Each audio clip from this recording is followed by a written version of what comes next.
أعوذ بالله من الشيطان الرجيم.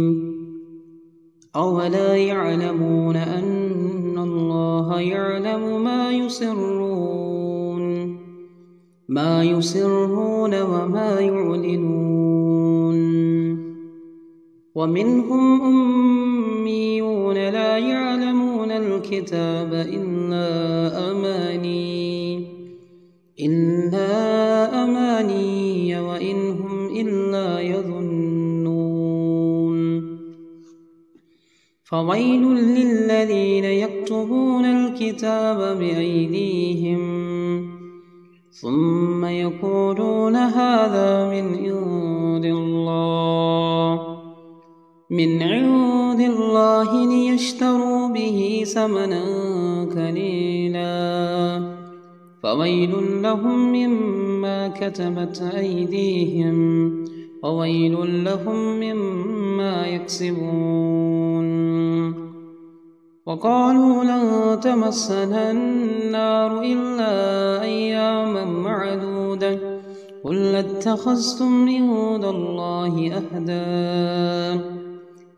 الله أهدا فلن يخلف الله أهدا أم تقولون على الله ما لا تعلمون. بلى من كسب سيئة وأحاطت به خطيئته فأولئك أصحاب النار هم فيها خالدون. والذين آمنوا وعملوا الصالحات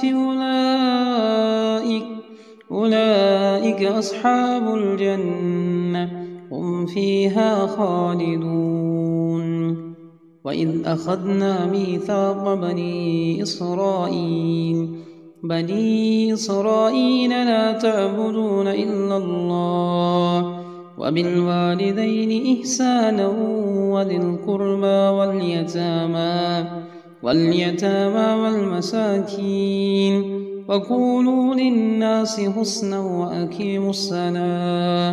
وأقيموا الصلاة وآتوا الزكاة ثم توليتم إلا قليلا منكم وأنتم معرضون.